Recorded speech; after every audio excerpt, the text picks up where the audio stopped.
A Walk Through the Waimoku Waterfalls. Introduction. Imagine, if you will, a waterfall so high it seems to brush a sky so vast that you get vertigo just looking up at it. Blue skies, blue pools of clear water, falling water thundering down hundreds of feet.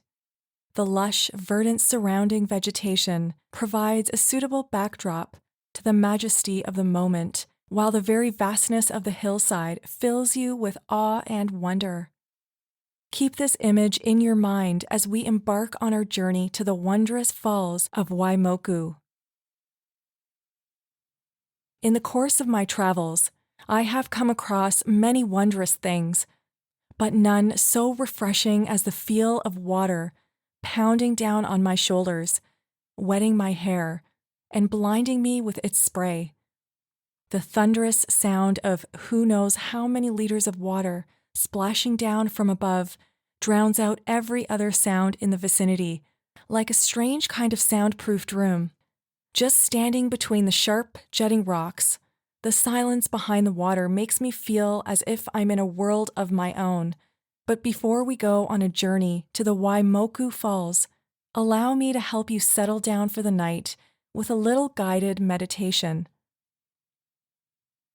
Once you complete whatever rituals you do before bed and lay down comfortably with a warm comforter, a soft, foamy pillow cradling your head, mood lighting bathing the room in a soft purple, you're ready to go.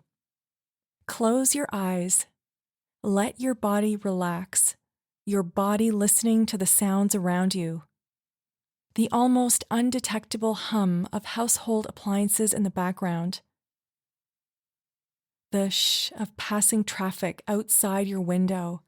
The ticking of a clock in the next room. The occasional zip of a mosquito passing through close to your ear.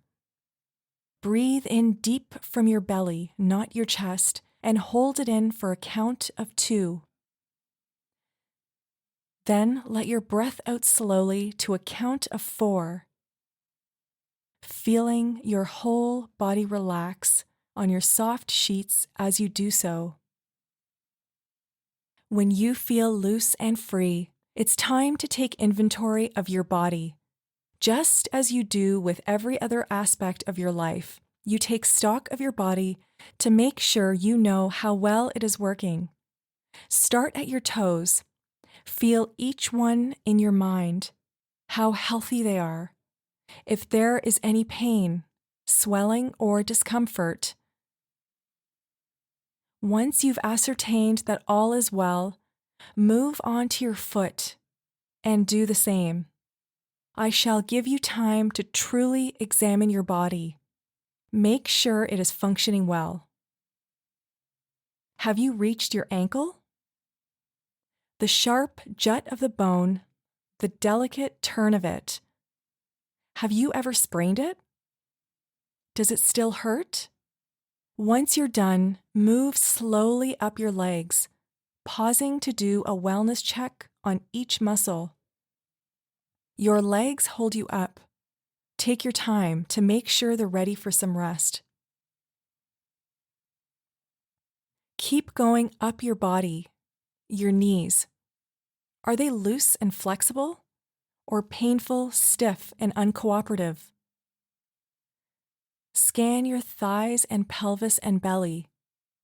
Do they ache, or are they bubbling along nicely? Spend some time appreciating the rise and fall of your chest as you visualize your heart pumping along resolutely. Your lungs taking in oxygen and then breathing it out slowly. Feel the expansion of your ribs as you do so. Your neck, its muscles holding up your head strong and firm, an artery throbbing away at the base, proof of life.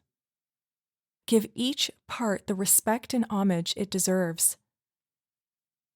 Once you're done and are loose and ready, it's time to meander with me along the Pipiwa Trail, our point of entry into Akala National Park. This trail is the best way to see all the spectacular, truly breathtaking, and dramatic streams and waterfalls. It is only 1.8 miles and meanders through several pools and waterfalls, surrounded by lush greenery and the humid tropical verdure of a rainforest. While the greenery begins with diverse vegetation, it soon morphs into the peaceful sameness of an extensive bamboo forest, lining the path like a natural saber arc. The Waimoku Falls, which are 400 feet high, are our destination, but before we get there, there is much to see along the way. Although it is the most impressive waterfall, it is by no means the only one along the Pipiwa Trail. Oh no, there are several waterfalls along what is generally agreed to be Hawaii's best hiking trail, but Waimoku is most definitely the jewel in the crown. The trail meanders uphill along the Pipiwa stream, and it is easy to get distracted by the constant soothing burble of the stream as it skips along over rocks and sand headed down to the sea. In the summer, the air is strong with the sweet, musky aroma of guava, which ripens and falls from the trees. The sticky, sweet nectar, when not food for the wildlife, coats the path with its own unique sheen, careful not to slip and slide down into the mud. Putting one leg in front of the other becomes its own hypnotic ritual as the sounds of the forest surround me. I can hear the susurrus of water from the thunderous Makahiku Falls not half a mile into the hike, the rush of water adding to the curious sounds of creatures around me. Insects rustling about in the soft grass, bigger wildlife keeping out of sight, wary of this lone, unfamiliar human, or perhaps only disappointed that I have no food with me. A symphonic cacophony, nature's music, my every squelching step in the mud, adding my contribution to the harmony. Beyond the fall, I came to a gate, flanked on one side by a long fence. It is a bulwark against pests that might want to snack on the dense yet cherished native vegetation, dotting the trail with nascent viridescence. And here by this gate is where I pause to tell you my tale. Planning the trip. Traveling has always been a source of great pleasure for me. There's always that excitement when you get away from regular life and every activity you do to facilitate that just heightens that anticipation. There is the question of picking the right clothes for such a trip. This begins with a good backpack, some swimming gear, hiking boots, and plenty of khaki shorts and cotton t-shirts. I look forward to learning a new place and experiencing something new. I chose Hawaii and the Pipiwa Trail in particular because it is the island's most popular hike, and everybody should be able to experience that if they can. The scenes are majestic and beautiful in an awe-inspiring way. Inside the Akala National Park in the Kipahulu district, the Pipiwa Trail awaits. The area is quite remote, accessible from the east of Maui. The nearest town is Hana, 10 miles away from the entrance to the park. Before Hana is 52 miles of winding road that twists and turns in heady ways. Between the roads worthy of any Fast and Furious movie are one-lane bridges that are one of Maui's most popular attractions. In order to arrive at the entrance to the park while rested and ready, I decided to stay overnight at Hana and then go on my adventure first thing in the morning.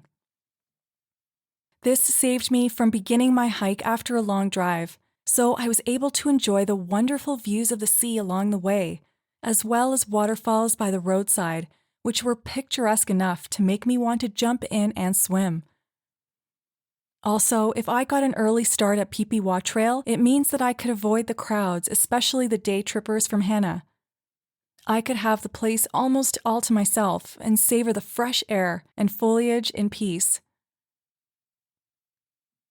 Perhaps get to swim in the pools below the waterfall without company. Choosing the best time to visit Akala isn't hard because the weather is fine all year round.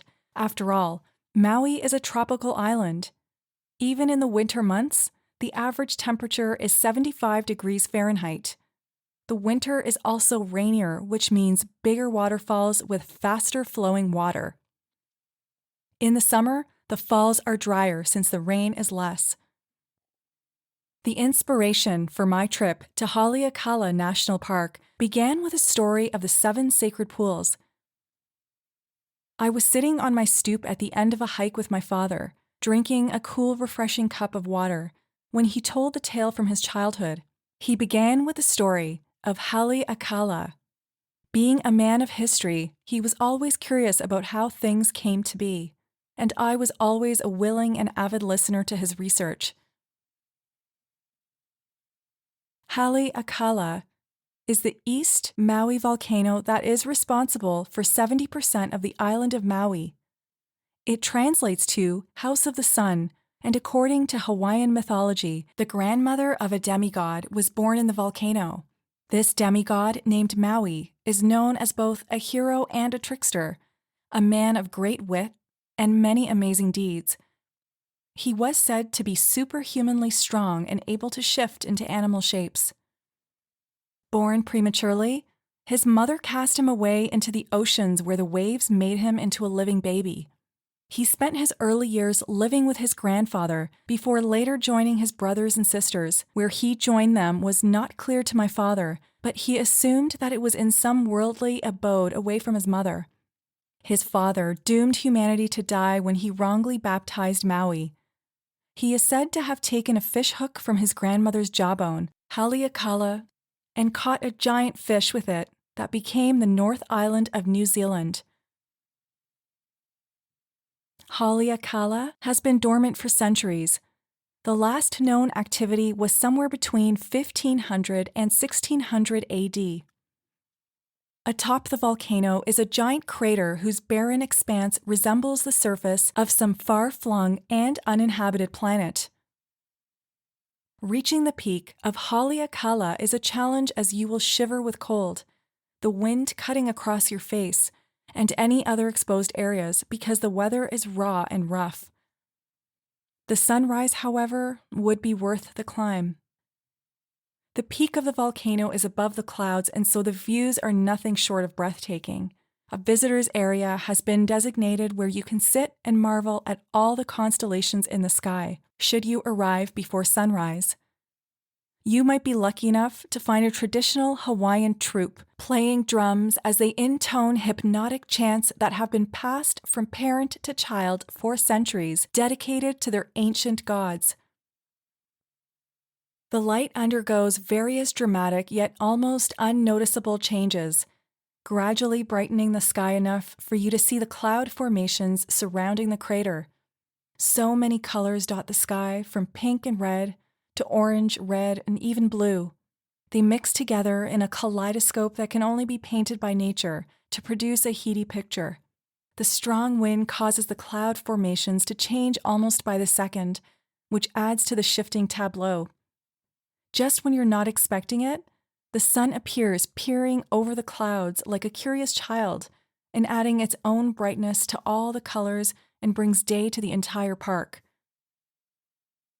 My father told me that the 7 sacred pools at Akala National Park have a local name, the Ohio Gulch, which means something special. As a boy, he was interested in discovering sacred places, and so he wanted to see the pools, only to learn that they were nothing but a tourist marketing ploy. While the pools do exist, there is nothing sacred about them. However, the unspoiled beauty of nature in the area still called to me, and I was determined to take a shower in the Waimoku Falls. My journey began at the car park area, where I happily paid the fee, checking that my hiking boots were well tied and that my bag straps were adjusted correctly. I had on a bathing suit costume beneath my hiking uniform, but I thought I might have a picnic by the pool at the Ohio Gulch.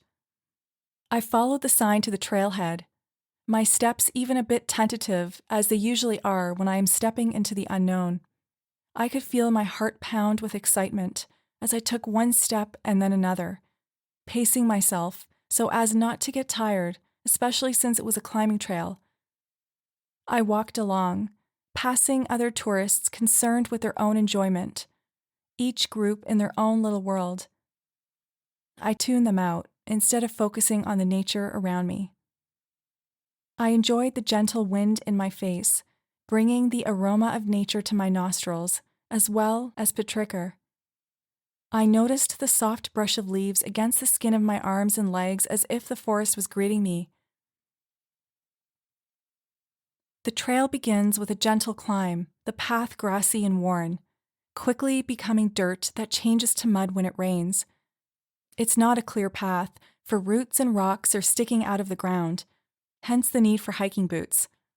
Of course, it being Hawaii, you can get away with wearing flip-flops without inviting comments. The path was muddy from the rain that had fallen earlier. I worried that I might not be able to swim if the pools were flooded, but decided to cross that bridge if I reached it. The trailway had several bridges which crossed high above the Pipiwa stream. One could view several waterfalls from the bridges. It made me feel unsteady just to see the glorious majesty of nature going about its business. The water sparkled in the sunlight, creating tiny little rainbows that danced about in the air like tiny ballerinas to a piece of music provided by wind and waves. I closed my eyes, soaking it in, trying to distinguish one smell from another, one sound from the rest. A bird calling out in the trees, another answering it. Not sounding alarmed, just passing messages in a wildlife game of broken telephone. The wind caused the bridge beneath my feet to sway, and I opened my eyes, calming myself with self-assurance that I was perfectly safe. I crossed the bridge to the other side and continued on my way, picking up a fallen bamboo stick to help me along my way. My steps were even and rhythmic as I climbed, but I stopped as the sameness of the bamboo forest around me was interrupted by the existence of a single banyan tree. I stopped to give it a stare, wondering if an earlier traveler had come by here with a little banyan tree seed and planted it, or did it just happen to sprout from the ground, native to the forest? In any case, it was an inadvertent landmark in a sea of bamboo and helped me orient myself as I continued on my quest. It was also a good resting point for me to drink some water and take some Instagrammable photos. A sign appeared as the trail forked, informing me that this was a stream overlook. The fork would not take me to Waimoku Falls, as the sign also told me that there was no access to water and used an arrow to show me exactly which path to take to get to my destination. I was grateful for the information and continued along my way, whistling softly. The bamboo trees knocked against each other mysteriously as if they were a modern rendition of talking drums, their foliage thick enough to block out the sun. I was grateful for the cool beneath the trees as it made walking easier. I tried to discern a pattern to the knocking, but if there was one, I was unable to break the code. As the bamboo forest came to an end, I began to hear as well as see Waimoku Falls visible above the trees, along with several smaller waterfalls. I paused to drink it in, just savoring the wild beauty of the landscape. It was easy to believe that some ancient god was responsible for the verdant scenery. Various stream crossings had to be negotiated before I reached the base of the Waimoku Falls. Fortunately, the trail led right up to the very bottom of the falls without diversion. I had to be careful of rock falls as there were boulders scattered everywhere. The size of the rocks and boulders made me wonder again about ancient gods or giants. How did the boulders get here? Perhaps the children of the gods were playing an ancient game involving hurling rocks about, one named Dodge the Rocks, and once they were called in to have their dinners, they left the rocks scattered about, the mountain forest growing up around them and holding them in place until something should come along to dislodge them and have them fall into the waters below. The threat of rock falls is taken very seriously by the park, as there have been accidents in the past. But here I was, at my destination. Putting down my backpack, I stowed it securely behind a rock before straightening up. To my regret, I was not alone at the falls. Various families were also milling around. I took off my shirt and my shorts and changed from hiking boots to sandals. Stowing away my hiking clothes, I made my way towards the pool, sitting on a rock and plunging my legs in the water. The effect was instantaneous. My body relaxed, savoring the lapping of the water against them. I made sure not to sit too close to the cliffs to reduce the risk of falling rocks. I took out some of the pamphlets I had collected in the sleepy town of Hana, where I intended to spend the night. It was slower and certainly less luxurious than leeward Maui, but the laid-back vibe was just perfect for the trip. Furthermore, they had plenty of stories about ancient and modern Hawaiian culture, one that values the relationship between the land and its people. These values are continued in the park, where various endangered species that have no other home get sanctuary. Because the area is tropical, with the climate of a rainforest, it is quite common to have flash floods. This makes the pools at the top of the falls particularly dangerous, as one can be swept away by the force of the water. However, the park service restricts swimming and other park activities until it's safe to return. I hoped fervently that the weather would hold and I would be able to at least dip myself in the waters before I left. Various families were slipping and sliding past me as I read my pamphlet.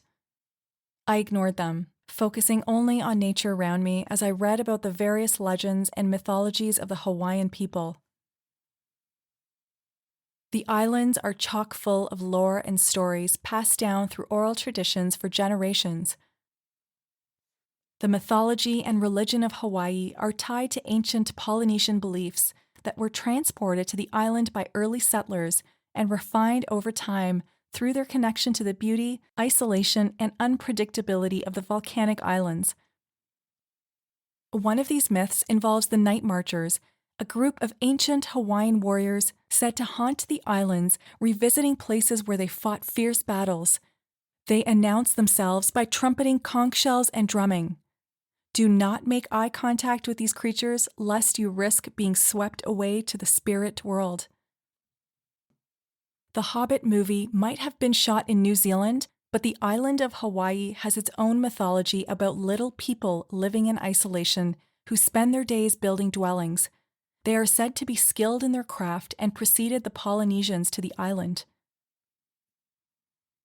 They are said to have built the Alikoko fish pond on Kauai and the ancient stone shrines of Necker Island.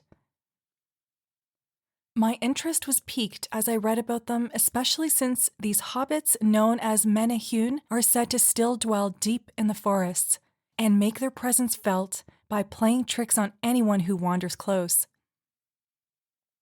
I looked up from reading, a thoughtful look on my face, as I wondered if I might inadvertently stumble upon a menehune village on my hike.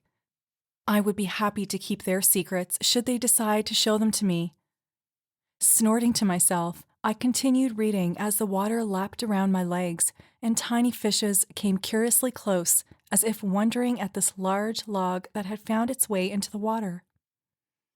As a volcanic island, it would only make sense that Hawaii would have a goddess of fire and volcanoes whose name happens to be Pele. This goddess has appeared in many Hawaiian folktales and is said to perpetuate both creation and destruction. Her home is atop the Kilauea, one of the most active volcanoes in the world. Her passion and temper cause her to hurl lava down the mountain when angered. She can level a town or reshape the landscape to her liking. Sometimes she takes on a human form, an old woman with white hair. She is said to accept lifts from drivers but vanishes mid-ride. I dipped my other leg in the water, seeing the other family swimming, and wondered if I should do the same. Once I got clean, I would go and find a pool I could sit beside and eat my food in peace.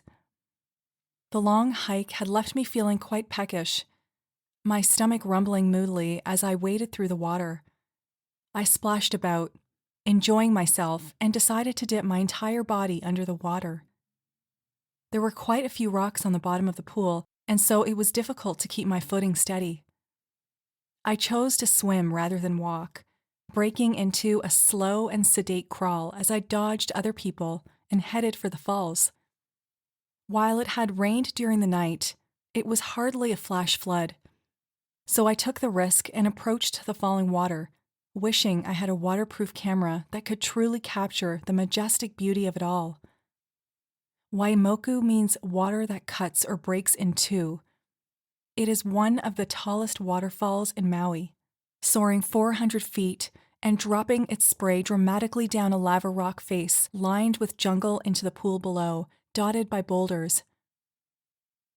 The sound of the waterfall from so close was deafening, and I reveled in it, although I was cautious not to go directly under the spray, and not just because of the rocks. The mo'os are spirit creatures, said to be legendary protectors of Hawaii's streams, pools, and ponds.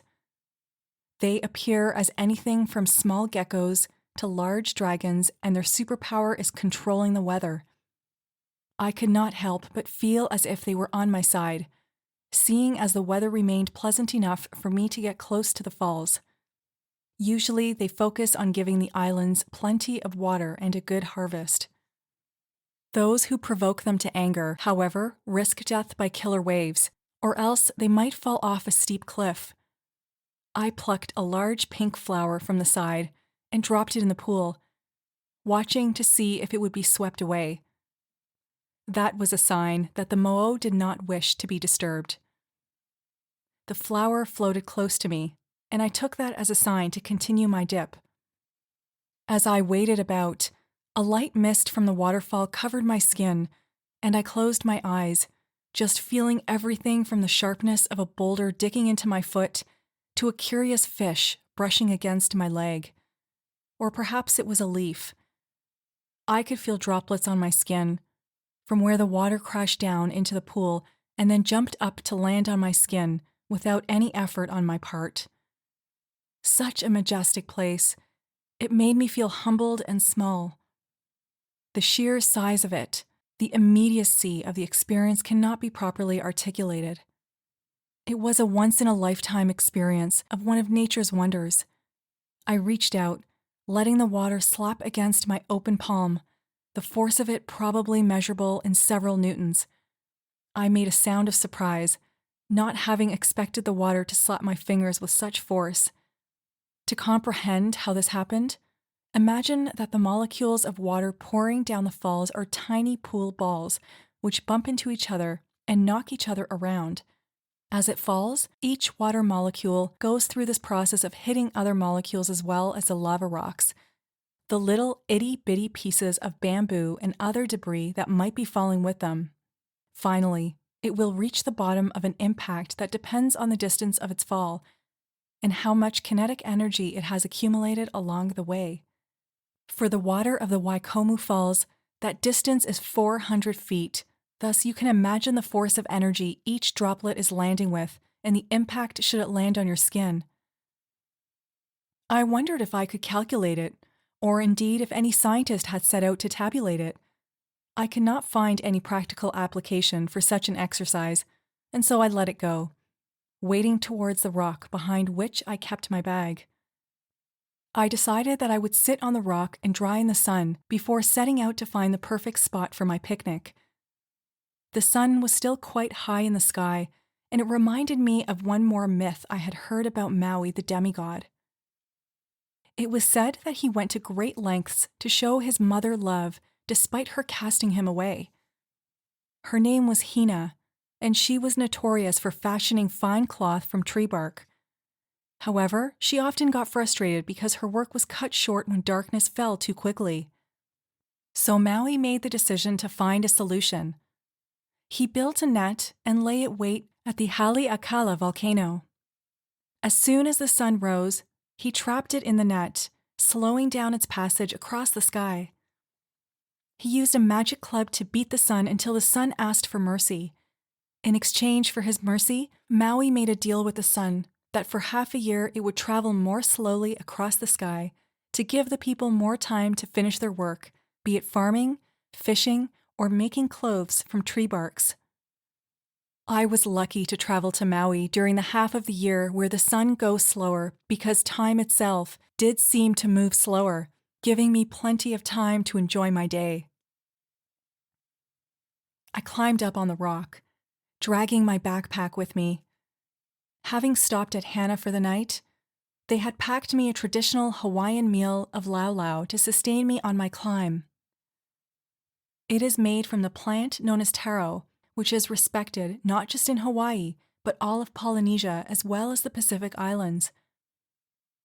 Laulau is made from taro leaves. My kind hostess had shown me how she made it, taking strips of pork wrapped up in taro leaves and burying them under a hot rock oven where they cooked for hours until they turned soft and smoky. The pork is so tender and juicy while the taro leaves taste like spinach. It was a hearty, healthy meal with which to mark the day. It made the whole experience even more authentic and enjoyable. Once I was done with the food, I washed it down with a traditional Hawaiian pineapple, while the falls provided a thunderous song in the background. Lethargy took over me. With the sun warming my skin and my stomach full, I lay down on the rocks, watching the rays of sunlight, dappled water droplets looking like tiny rainbows as they flew into the air. A gentle mist settled on my skin, keeping me cool in spite of the hot sun.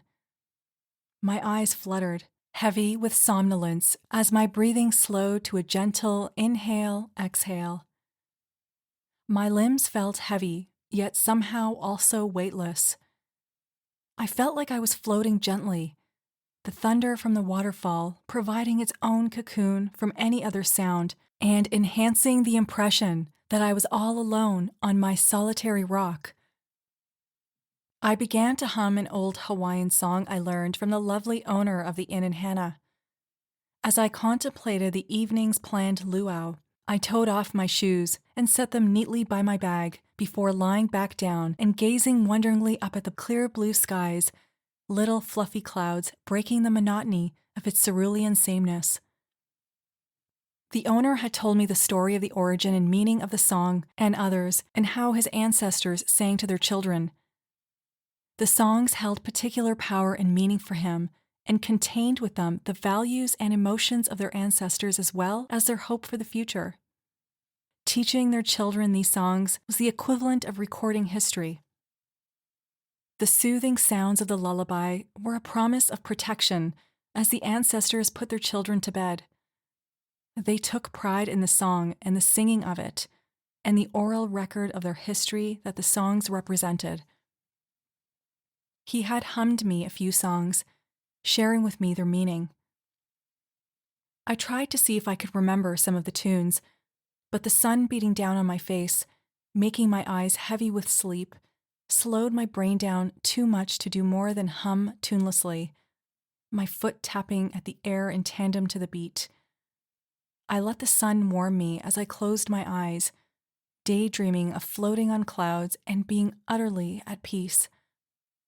I sighed as I heard a small splash nearby, not sufficiently motivated to open my eyes and see what it was. Perhaps it was simply a product of my dreams. I stretched, savoring the feel of the warm, smooth stone against my back and thighs, although I would have wished it had more give. I wiggled a little, trying to get more comfortable, my eyes still closed. Soon, I'd have to start making my way back, but for now, I was going to enjoy this. The sun in my face and my full stomach soon had me falling into slumber as my daydreams morphed into actual dreams. Clouds that I'd been floating on began to dance around me, swaying in hooped hula skirts and humming lullabies. I smiled in my sleep, knowing full well I was dreaming as I simultaneously enjoyed the entertainment the clouds were giving me. A drop of moisture on my nose had me startling awake, and I realized that I was about to be caught in a shower of rain. Getting up, I changed back into my hiking clothes and boots, picked up my backpack, and got back on the trail. The brambles of bamboo above me stopped me from getting too wet, but the ground below my feet was still slippery. I slipped and slid along, holding tight to the bamboo stick, and thinking that I'd got the shower I came for anyway. I smiled, breathing in deeply, savoring the scent of petrichor in the air, the opening of plants to receive moisture, everything somehow even more verdant than it was before. I paused to take in the scenery once again, smiling as I breathed it in, feeling as if I was breathing pure, unadulterated oxygen straight from the 850 plant species that are found within Haleakala. I looked around me as I walked, trying to guess which of the plants were part of the 400 native species, and which of those were the 300 that were endemic to Hawaii, which means they are only found on the islands. My green thumb was not sufficient for me to immediately recognize them by sight alone, but I did enjoy the range present. There are quite a surprising variety of plants that take advantage of the different climes in Haleakala due to varying elevation. The park has dry alpine deserts, as we saw at the summit of the volcano, and as we descend, the atmosphere becomes lusher until we reach the humid coastlines. And so the plant communities reflect their environment, from cacti up in the desert to the bamboo rainforests down below. On the upper slopes of Haleakala are slow-growing native shrubs that store moisture such as the ancient oelo, which are deep purple, ruby red, or even yellow berries loved by native birds, sandalwood grooves, pukiawe, which are pink and white berries, and geraniums. Botanists herald Haleakala as the geranium capital of the world, as the slope is home to 4 endemic species. They are locally known as hina hina, which means silver, or nohuanu, which means cold dwelling. The Geranium canatum subspecies tridens, named that way due to its 3 triangular teeth on the leaf edges, is also known as silver geranium. It is the most common species at Haleakala. Like the silver sword, it has small, silver-looking leaves that are covered with silky hairs that glow in the sunlight. The leaves are the ones that preserve moisture. The many-flowered geranium, scientifically named Geranium multiflorum, whose flowers are pink, purple, and white, is an endangered species. They often have red-tinged leaves which protect them from the harsh sunlight on the Alps. The rarest of the 4 species found on Haleakala is the Geranium arboreum, the only bird-pollinated geranium in the world. Its flowers are red and beautifully curved so that the native honey creepers, like the iiwi who pick up pollen on their foreheads, can fit their bills inside. It was once widespread along the lower slopes, but is now restricted to 9 isolated populations. Geranium Hanayense is a rare species that sprawls along the high-altitude bogs on the eastern slopes. It is thought that they are evolved representation of the flower. They have silver-toothed leaves, like Geranium canitum, while its white and purple flowers look like those of Geranium multiflorum. These species was only just discovered in 1988 and is in the process of being classified as endangered. Inside the crater at the summit of the arid Aeolian desert are hardy species that save water, such as the branching seuss-like shrubs of Kupaioa, the orange-berried coffee relative pilo, and the silver swords. These plants have silvery hairs and fleshy leaves.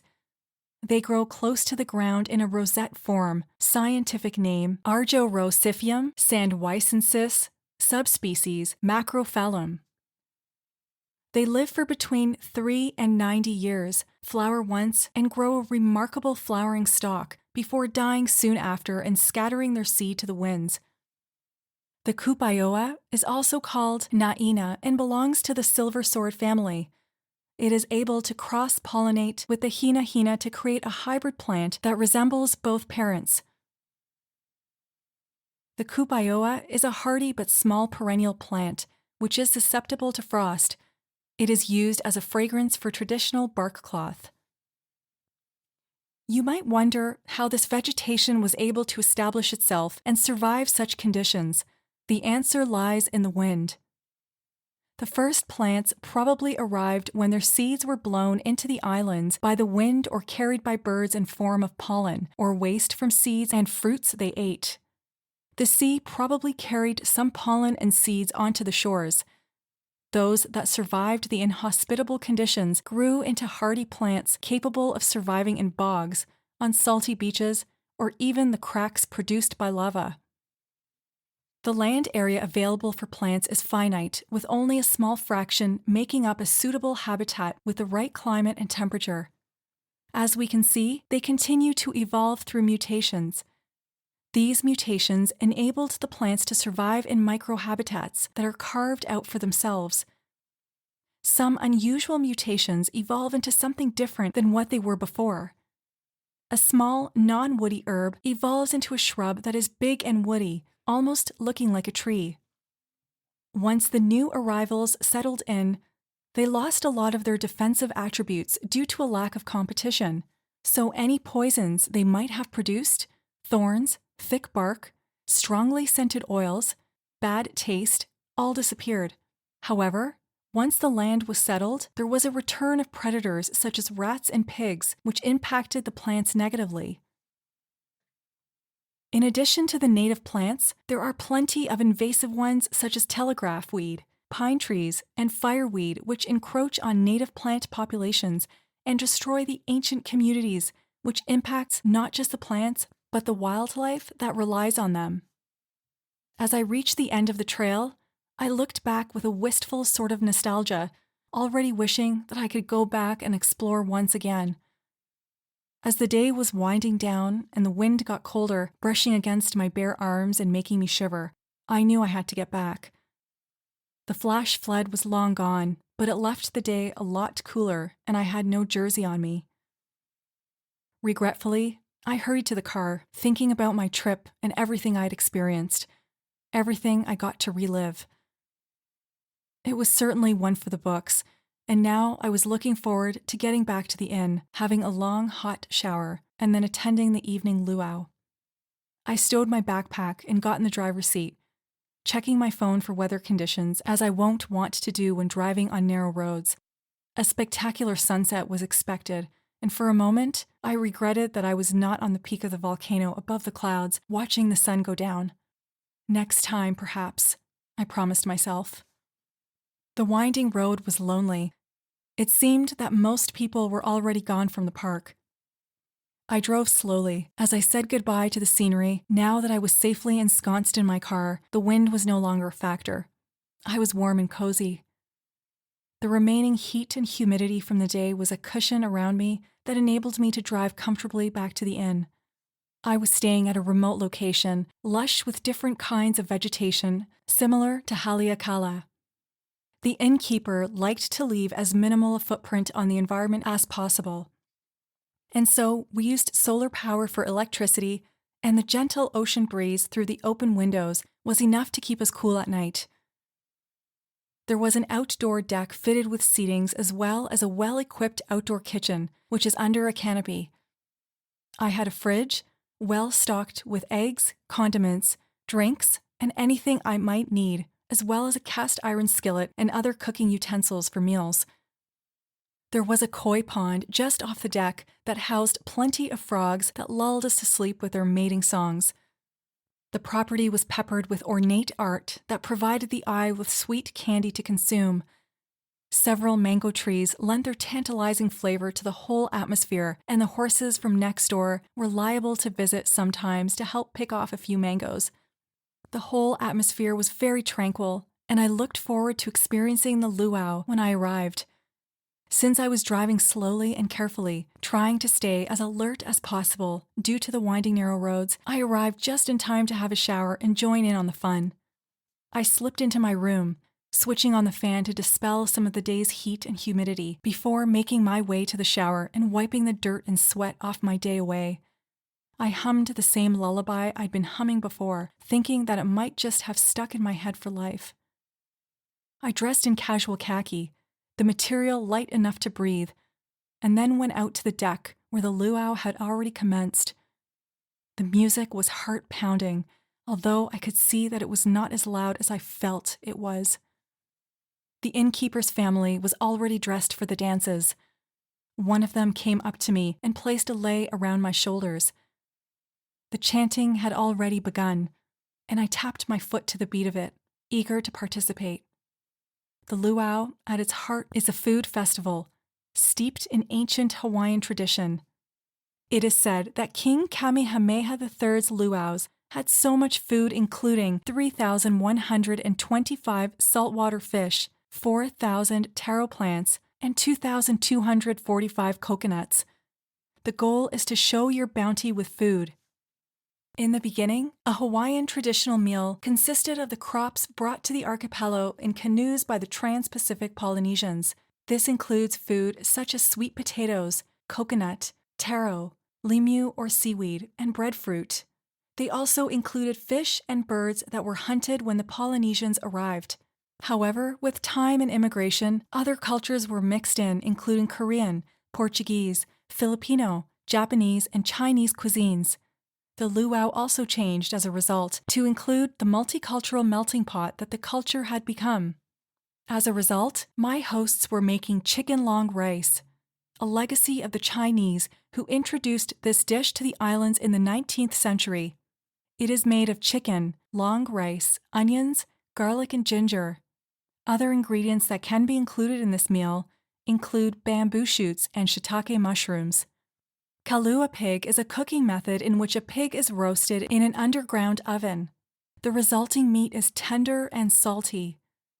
The smell of it permeated the air as we waited, making my mouth water. The pork would also be used for the lau lau, which is taro-wrapped protein that is then salted and steamed. While it doesn't sound very traditional, macaroni salad is part of the luau as a side dish. It comprises elbow macaroni and mayonnaise, with added celery, carrots, and pickle relish. The Molokai sweet potatoes are one of the foods brought over by the early Polynesians and are known as uala. The sweet potatoes were baked and added as a side dish to the meal. Soon we sat down, piling our plates with food. 3 other guests were staying at the inn, and they all dug in with the same enthusiasm as I did. The food was delicious, and the accompanying dances and songs only enhanced the flavor, making it a true celebration.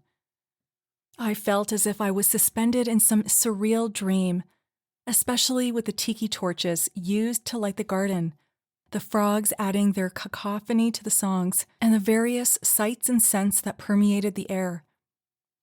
I supposed that it was my tiredness that gave everything a floating quality, as if it was all fantasy in my mind. I ended up eating 3 plates, the food being especially delicious, and my full day's excursion making me particularly peckish. After the meal, dessert was served. Kulolo, a staple of luau's, made up of mashed kalo, sugar, and coconut milk wrapped in tea leaves and baked in an emu or underground oven. Once I was done, I stretched out on my bench, watching the entertainment. After the dancing and singing, an elder stepped forward and invited us to hear some stories. I perked up, having a love of stories ever since my childhood. The elder warned that some of the stories might scare us, but I was not perturbed and urged him to continue. He began with a story of the White Lady or Pele. I did not interrupt, eager to hear his interpretation. According to him, she was the goddess of fire's omnipresence and took various forms, just as my father said. However, his White Lady could be both a young and elderly woman with long white hair. She could also either be well put together or unkempt. She is said to roam from island to island, mainly by hitchhiking. She is a prolific smoker and lights her cigarettes with the snap of her fingers. She is sometimes in the company of a small white dog.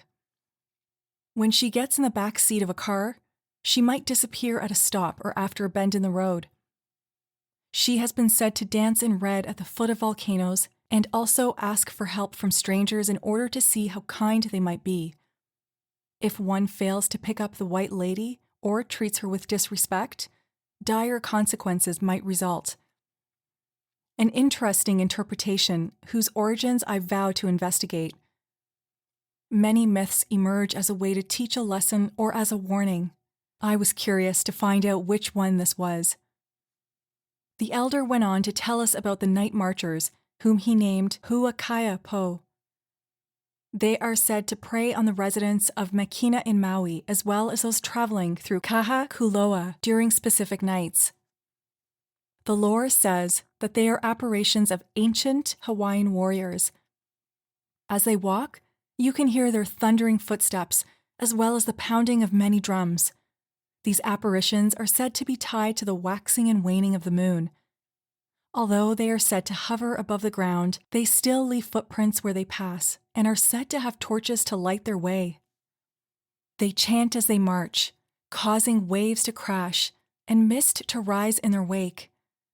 They blow a conch shell like the ancient Hawaiians did to herald ceremonial expeditions. If you are to see these warriors, it would behoove you to take off all your clothes and lay down in their paths with your face down. Avoid looking at them because they are the king's men, and their job is to shield the holiest chief from the public gaze. I asked the elder if he had ever seen the marchers, but he shook his head, reminding me of what he had just said.